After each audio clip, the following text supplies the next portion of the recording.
Pues a la obra de Abraham Cota Paredes, una obra que exalza de una manera tan abismal, avasalladora, la vista por sobre el tacto. Por eso hablo de la arquitectura de Abraham como una arquitectura de diseño, ¿no? De diseño delicado, diseño exquisito, una arquitectura de revista, una arquitectura de afiche, de flyer, una arquitectura fotográfica, una arquitectura para ser contemplada por los ojos. Pero no es una arquitectura para tocarla, para invadirla, para transgredirla, para apoderarnos de ella.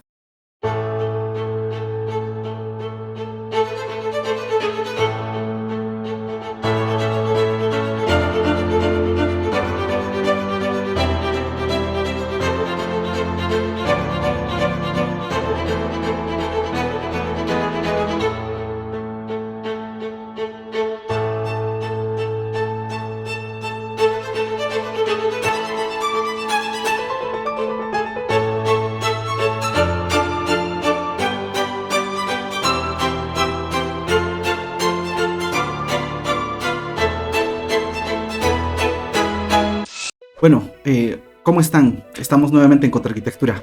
Ahora vamos a hablar del arquitecto Abraham Cota Paredes. Él es un arquitecto mexicano que tiene también su canal de YouTube. Bueno, básicamente, digamos que este personaje o esta persona, este arquitecto, está haciéndose bastante popular debido a un estilo, entre comillas, innovador de poder ejercer la práctica arquitectónica. Esta filosofía en la cual él se enmarca, él la denomina la arquitectura introspectiva. Pienso que la arquitectura que propone Abraham básicamente vendría a ser una especie de diagnóstico de nuestra sociedad contemporánea. En la actualidad vivimos en un momento histórico de bastante incertidumbre, de bastante zozobra, desasosiego respecto de los otros, ¿no? Los otros, entre comillas, aquellas personas que de alguna manera nos causan pues cierto temor, y esto es bastante notorio en todas las noticias que podemos ir viendo ya en la televisión, en las redes sociales. De repente escuchamos algún tipo de atentado terrorista en algún lugar de nuestro planeta, ¿no? Escuchamos también por otros lados que están habiendo bastantes secuestros en nuestras ciudades, bastantes robos, asesinatos, feminicidios, etc. Pareciese que todos nosotros estaríamos desarrollando una especie de coraza, caparazón o escudo para tratar de defendernos de estas amenazas. No voy a entrar a pormenorizar esto del otro, ¿no? Eso ya sería una discusión bastante filosófica. No vamos a profundizar en eso. La cuestión es la siguiente. Básicamente, estamos atemorizados. Todos, ¿no?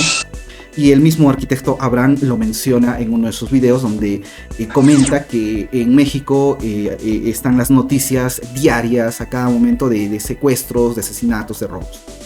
Y en alguna medida esto justificaría su arquitectura, ¿no? Este miedo al otro sería el ingrediente principal para poder pensar una arquitectura introspectiva. Básicamente, el primer elemento o el axioma fundamental de esta arquitectura es agazaparse del exterior. O sea, por un lado está la ciudad, esta selva de cemento, esta selva totalmente peligrosa, pero por otro, en una pequeña burbuja en su caparazón, está pues la arquitectura introspectiva de Abraham, y es bastante notorio en la mayoría de sus edificaciones, ¿no? Estas fachadas completamente austeras. En alguna medida, de repente, la Casa de la Piedad es la que lo muestra de una manera bastante palmaria.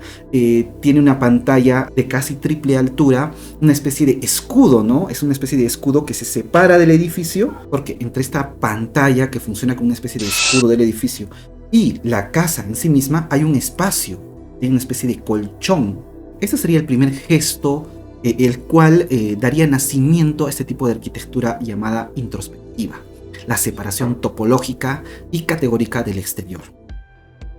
Ahora, si nos separamos, si nos recluimos, si nos agazapamos de este mundo amenazante, ¿qué ocurriría acá adentro, en esta pequeña burbuja? El planteamiento o la axiomática de Abraham Cota Paredes comienza a hilvanar su argumento, o digamos que articular su argumento en función a un valor principal, ¿no? el cual vendría a ser una arquitectura puramente visual, una arquitectura escultórica, una arquitectura del juego de la luz, de las luces y de las sombras, una arquitectura que nos muestra el cielo y en alguna medida también la naturaleza, con estos árboles que están por dentro de ella, una arquitectura geométrica y de la línea recta sobre todo. Así que básicamente ese tipo de estrategias arquitectónicas priorizan, como repito, el diseño delicado, el diseño oculto, el diseño sofisticado, un diseño refinado, de la línea bien trabajada, de la línea recta bien trabajada, de los planos y de las superficies bastante austeras, de un espacio que es bastante dinámico y de unas visuales, por ejemplo, ¿no? Hacia el cielo, de un encuentro en alguna medida con la naturaleza, ¿no? Lo que Abraham suele denominar esta especie de patios interiores con vegetación, con un árbol, el cual nos da pues la sensación de estar en contacto con la naturaleza. Si nos vamos dando cuenta, este tipo de estrategias lo que nos trata de hacer evocar es una especie de pequeño paraíso. ¿Qué me refiero con esto? La arquitectura de Abraham Cota Paredes, la arquitectura introspectiva, vendría a ser básicamente una arquitectura moralista, además de racionalista. Racionalista debido a una serie de, digamos, de estrategias arquitectónicas decimonónicas, academicistas. En varios de los videos, Abraham justifica su arquitectura, sus proporciones en relación a la sección áurea, por ejemplo, que es una estrategia traída desde los griegos, ¿no?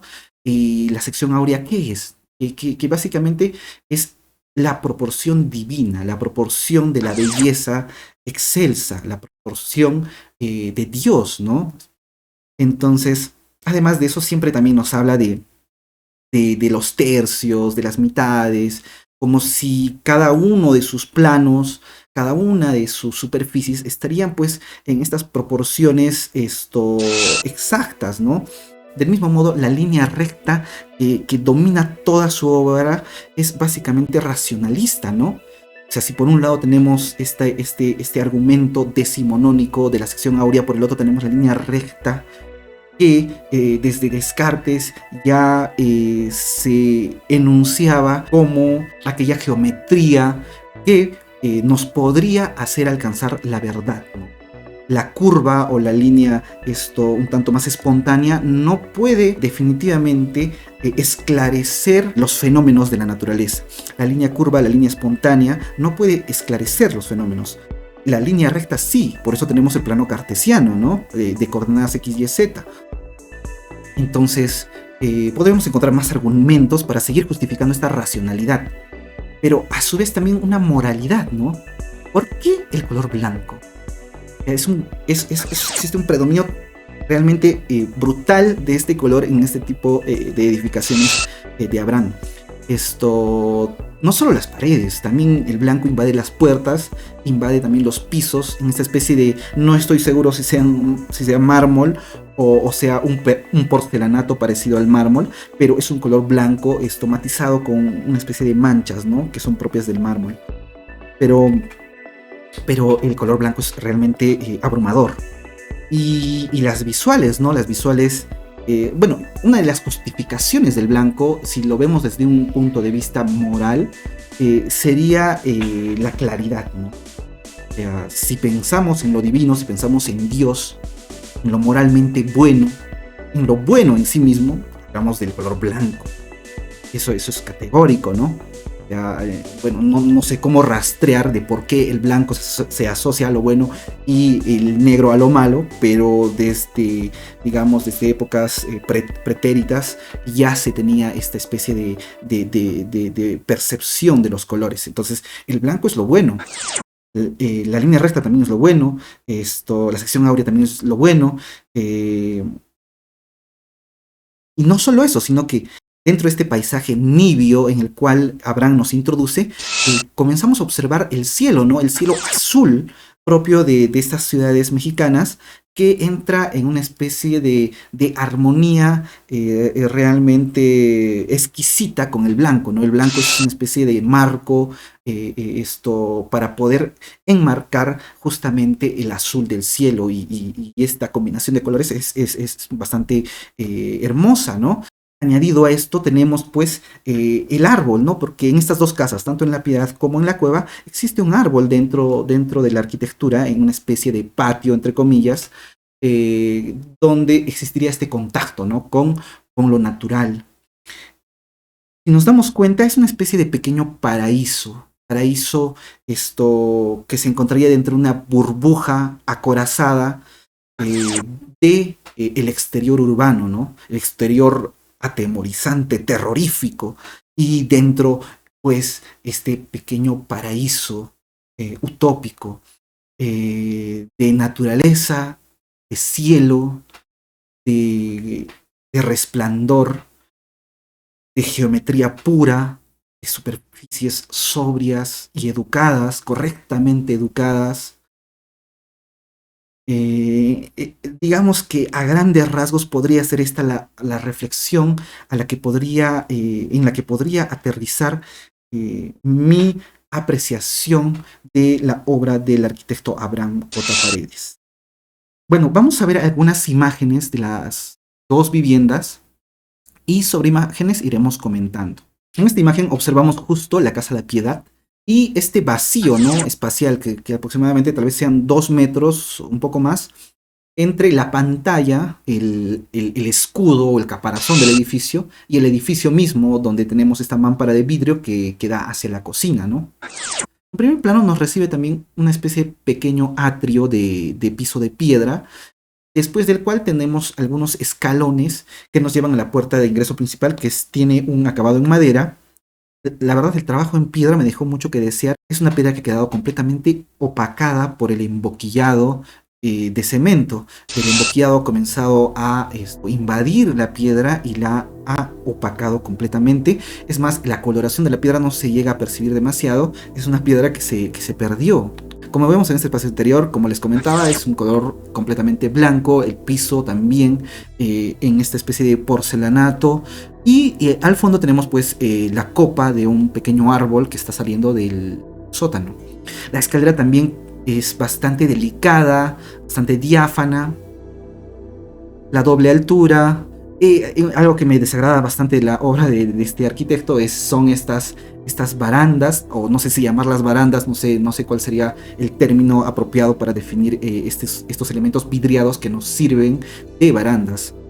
Y justamente esa esquina, ¿no? Ese punto que espacialmente corta toda la composición. Justo esa esquina parece una especie de cuchilla que estaría cortando todo el espacio. Y la verdad, para mí es bastante desagradable porque se supone que una baranda debería tener algo de corporalidad, ¿no? Una baranda es para agarrarla, ¿no? Para sentirla, para empuñarla. Pero no sé de qué manera podemos empuñar esta especie de navaja que sería el vidrio de la escalera. Como repito, los diseños de Abraham son bastante exquisitos en el tema del juego de la luz y la sombra, bastante exquisitos en el tema de la composición del juego de volúmenes, juego de planos.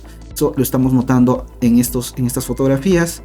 La vegetación también en la cual el arquitecto pone bastante hincapié y que siempre lo resalta en sus videos. Esta vegetación que se ubica en lo que él llama patios, ¿no? Pero con lo cual estoy completamente en desacuerdo. Para mí un patio más que todo es un lugar en el cual las personas pueden ejercer ciertas actividades, ciertas prácticas. En un patio los niños pueden estar jugando, en un patio puedo estar haciendo una barbacoa, en un patio puedo estar tomando el sol de una manera bastante franca, puedo desplazarme con cierto dinamismo. En otras palabras, un patio necesita un cierto área que me pueda brindar cierto dinamismo, ¿no? Dinamismo corporal. Más bien lo que yo veo son pequeños jardines, ¿no? algo así como maceteros grandes o extendidos, pero patios no son, definitivamente no son. Como vemos, el color azul también del cielo es bastante exquisito en las composiciones. Los baños, eso ya es el exceso, ¿no? Habrán siempre, ¿no? Me parece que es, por eso digo que es una arquitectura moralista, ¿no? Por todo lado el color blanco, también en los aparatos sanitarios, en los lavabos, en los grifos. Como vemos en esta otra imagen, estos patios, según Abraham, más que brindar una especie de libertad al árbol, más que eso, es como encarcelar al árbol. Y traigo esto a colación, esto de encarcelar al árbol, pues un arquitecto que la verdad me gusta mucho, que bueno, no sé cómo se pronuncia el nombre, es algo así como Hundertswasser. Este arquitecto nos hablaba de los árboles inquilinos. Y cuando él se refiere a árboles inquilinos, son árboles que invaden la arquitectura, se apropian de ella, y la transgreden, la distorsionan. No son árboles que están simplemente puestos como objetos decorativos en pequeñísimas áreas. Son árboles que destruyen, por ejemplo, el piso con las raíces que comienzan a salir por uno y por otro lado. El concepto de árboles inquilinos de este arquitecto es completamente diferente a la visión moralista, sofisticada, educada de Abraham Cota Paredes. Y ni que hablar de la funcionalidad. Obviamente los terrenos de estas dos viviendas son relativamente pequeños. Asumo que deben ser tal vez 300 metros cuadrados o algo menos. Es necesario en este tipo de áreas tener una funcionalidad bastante calculada. Por ello mismo también las pequeñas áreas verdes no pueden ser muy extensas. Las mámparas. En el interior, Abraham tiene un gusto privilegiado por las mámparas. O sea, es como si el edificio se cierra al exterior, se amuralla respecto del exterior, pero en el interior más bien juega de una manera bastante dinámica con las transparencias. Es realmente invasivo, ¿no? Es a cierto punto ya empalagoso el color blanco en estas fotografías de Abraham. Otra vez tenemos acá ese ángulo, esa punta tan, no sé, que me genera, la verdad a mí me genera cierta tirria, cierta incomodidad ver justamente esa punta de la baranda en el centro de la composición, cortando el espacio. En el fondo sí, me parece de una manera bastante acertada ese toque de la madera de la puerta principal de ingreso. La puerta es realmente bastante grande, no sé, tal vez 2 metros y tanto, y que tiene también un giro bastante particular, me parece también un logro de Abraham. Pero los materiales, ¿no? Sobre todo los pisos, los acabados, las puertas blancas. En este tipo de arquitecturas predominan pues los materiales industriales, ¿no? Estos ya porcelanatos que asemejan el mármol, o ya pisos que parecen madera pero que en realidad son porcelanatos. Estas puertas también blancas, no sé si sean... asumo que definitivamente tienen que ser puertas contraplacadas. Entonces, me parece una arquitectura que gusta mucho de este tipo de materiales industriales, ¿no?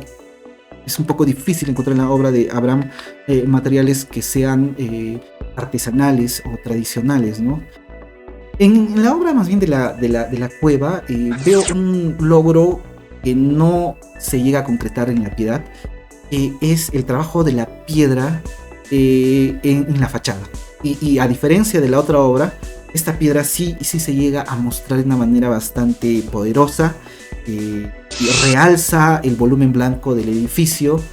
Es una especie digamos que de podio tradicional, histórico, artesanal a esta caja blanca escultórica. Y las puertas, ¿no? También, que me pareció un logro, que en esta composición, esta fachada, llegan a darle cierto realce a toda la composición, ¿no? Tanto la piedra como la madera juegan un papel bastante protagónico en esta primera composición a nivel de fachada.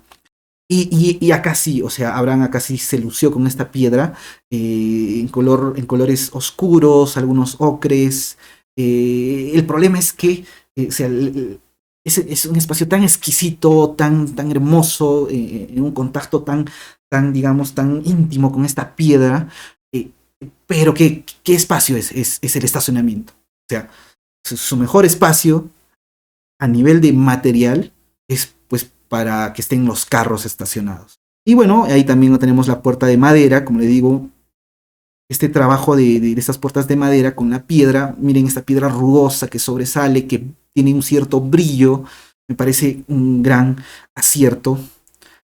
Pero comenzamos a ingresar en el edificio y otra vez nos bombardea Abraham con sus composiciones, con sus juegos de superficies, de llenos y vacíos, de luz, de cielo, de vegetación y todo dentro de esta especie de lienzo, como él mismo le dice, lienzo blanco. Según sus pesquisas, este color blanco sería una especie de lienzo y el que habita en este edificio, el usuario, vendría a ser el artista, ¿no? Que puede darle color o que puede pintar en este lienzo.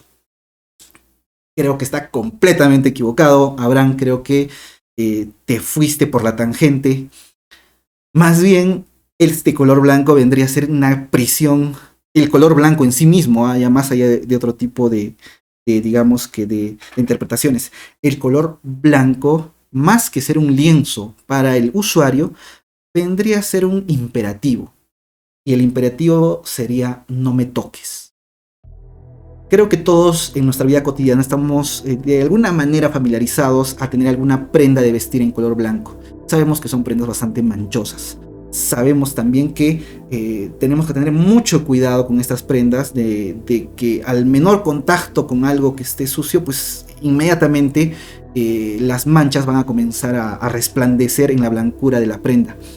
Por ello, este tipo de arquitecturas tan blancas, más que brindar libertad, son coercitivas. Las personas se sienten más bien de alguna manera amedrentados, ¿no? O amedrentadas, pues sienten temor de colocar algo en esta pared, sienten temor de tocarla con la mano porque la van a manchar, sienten temor de colocar de repente algún mueble porque no sé, no va a combinar, o van a tapar la blancura de la pared.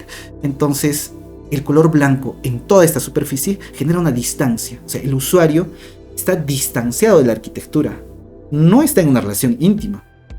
La relación íntima, por ejemplo, la tendríamos como con la piedra del garaje, pues esa piedra la puedes tocar sin miedo, la puedes tocar, la puedes acariciar, puedes sentir su rugosidad, te puedes apoyar en ella, etcétera, y las manchas no van a resaltar, ¿no?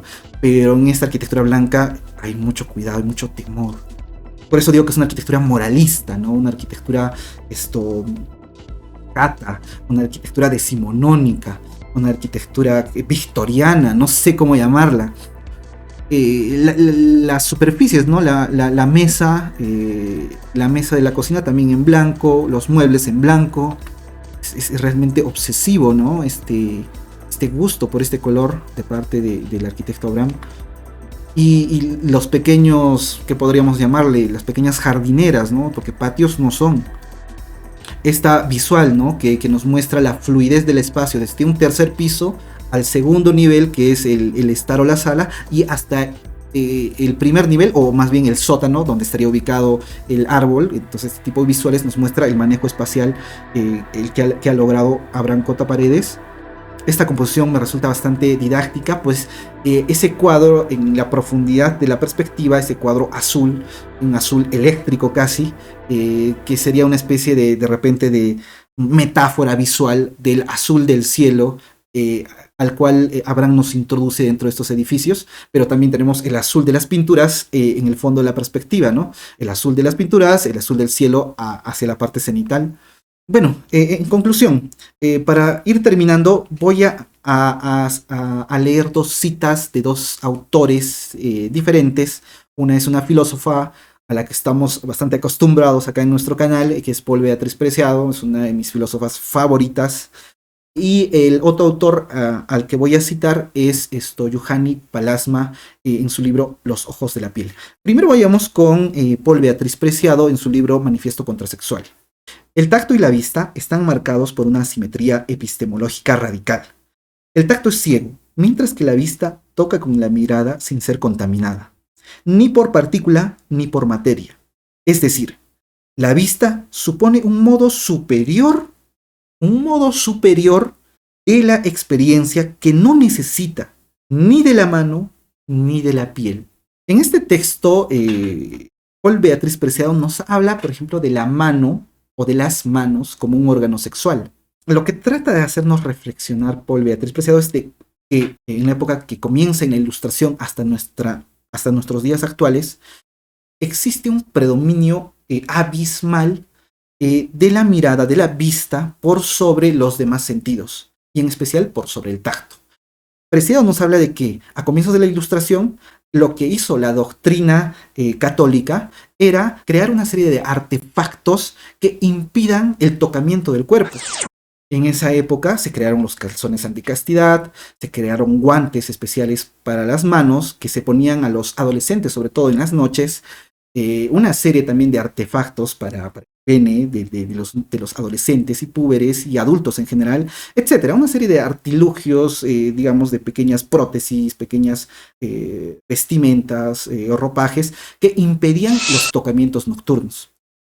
Sin embargo, lo que comenzó a tener bastante predominio y que en el momento actual en el que vivimos es de repente uno de los sentidos de repente más excitados en nuestra sociedad es la vista, ¿no? O sea, coerción o subordinación del tacto a la inmoralidad y enaltecimiento de la vista a la divinidad. O sea, viendo, o sea, ver es bueno, ver es lo positivo, ver es lo sublime, tocar es más bien clandestino, es sucio, es inmoral. Esta reflexión nos lleva directamente pues, a la obra de Abraham Cota Paredes, una obra que exalza de una manera tan abismal, avasalladora, la vista por sobre el tacto. Por eso hablo de la arquitectura de Abraham como una arquitectura de diseño, ¿no? De diseño delicado, diseño exquisito, una arquitectura de revista, una arquitectura de afiche, de flyer, una arquitectura fotográfica, una arquitectura para ser contemplada por los ojos. Pero no es una arquitectura para tocarla, para invadirla, para transgredirla, para apoderarnos de ella. Entonces, es una arquitectura muy moralista en ese sentido. Abraham Cota Paredes lo que está haciendo con su arquitectura es lo que la religión católica hizo ya desde hace casi 3 siglos en el comienzo de la Ilustración. Ahora pasemos a la cita de Juhani Pallasmaa en su libro Los ojos de la piel. Abro la cita. Los materiales naturales expresan su edad e historia, al igual que la historia de sus orígenes y la del uso humano. Toda materia existe en el continuum del tiempo. La pátina del desgaste añade la enriquecedora experiencia del tiempo a los materiales de construcción. Pero los materiales actuales, producidos a máquina, paños de vidrio sin escala, metales esmaltados y plásticos sintéticos, tienden a ofrecer al ojo sus superficies implacables, sin expresar su esencia material ni su edad. Los edificios de esta era tecnológica por lo general aspiran deliberadamente a una perfección eternamente joven y no incorporan la dimensión temporal ni los inevitables procesos mentalmente elocuentes del envejecimiento. Este miedo a las señales del desgaste y de la edad guarda relación con nuestro miedo a la muerte. Los edificios que muestran la vejez de la madera, la vejez de la piedra, del acero, del ladrillo, los edificios que comienzan de algún modo a enmohecer sus paredes, comienzan a ser invadidos por la naturaleza o por la vegetación en las paredes, en los intersticios de los ladrillos o de las piedras. Esta arquitectura dan muestras pues de que nada es imperecedero, todo tiene un final. Y acostumbrarnos a eso es a veces incómodo. La arquitectura contemporánea privilegia los materiales industriales porque no muestran este tipo de envejecimiento. No dan testimonio del paso del tiempo. O sea, tenemos que meterle tecnología en la medida de lo posible a la arquitectura, a la construcción. Entonces, pues estos pisos, esto no es piedra natural, esto es un porcelanato que imita el dibujo de la piedra, pero que realmente, o sea, ustedes tienen que entender una cosa. Cuando ustedes busquen materiales naturales, lo natural es imperfecto, lo artificial busca un poco más la perfección. Entonces, si no quieren ningún tema de grietas, de manchas, de manchas, ¿cómo les digo? Manchas que no queremos o indeseables, busquen un porcelanato mejor. El miedo a la muerte que señala Juhani Pallasmaa respecto de los materiales, que podemos notar en la arquitectura de Abraham Cota Paredes, es doblemente reforzado con su miedo a la exterioridad. El miedo al otro, al extranjero, al foráneo, al terrorista, al delincuente. Entonces, por una parte, la arquitectura de esta arquitectura llamada introspectiva, que se repliega del exterior, topológicamente hablando, a su vez que tiene un temor o un respeto bastante resaltante respecto de las paredes y las superficies, genera una doble distancia. El miedo a la muerte de lo extranjero, del otro, el miedo a la muerte del material que envejece, generaría más bien una doble distancia del usuario respecto de la arquitectura. Entonces, en conclusión, podríamos hablar de la arquitectura de Abraham Cota Paredes como una especie de marca o rúbrica propia de Abraham, con la denominada arquitectura introspectiva. Abraham nos introduce en esta especie de evangelización arquitectónica, ¿no? Acá dentro de los edificios de Cota Paredes tenemos pues una especie de utopía, una especie de paraíso utópico, mejor dicho, moralista, racionalista. Afuera está pues lo atemorizante, lo ajeno, lo extraño. Pienso que la arquitectura introspectiva es más un recurso que un axioma. Es cierto, podemos utilizar lo introspectivo de acuerdo a las circunstancias del entorno social, de acuerdo al usuario, de acuerdo a la ciudad, al contexto. Es un recurso, no es un dogma. Entonces creo que Abraham está por el camino equivocado. Y a pesar de que el edificio tiene muchas virtudes, ¿no? Creo que la parte gestáltica del edificio es la más encomiable. El diseño, la delicadeza, las proporciones, la geometría, el juego de luces y sombras. Hay trabajo acá, o sea, sí hay trabajo. Abraham se esfuerza por tratar de tener una arquitectura con bastantes logros a nivel formal. Pero bueno, se está olvidando de que la arquitectura no solo es forma, no es solo diseño. Él no es un diseñador de afiches, de flyers o de revistas, él es un arquitecto. Como arquitecto tiene que ver todas las dimensiones de la arquitectura. Entonces nada, creo que con esto estaría poniendo punto final a esta transmisión. Espero que les haya gustado. No sé qué opinen respecto de la obra del arquitecto Abraham. De repente muchos estarán en contra de mis reflexiones. Espero que en los comentarios me cuestionen. Es parte de mi trabajo el hecho de poder confrontar las ideas. Y nada, bueno, creo que eso sería todo. Espero que apoyen el canal, denle un like. Esto me anima a seguir produciendo más material. Y nada, bueno, nos estaríamos viendo en una siguiente oportunidad. Hasta pronto.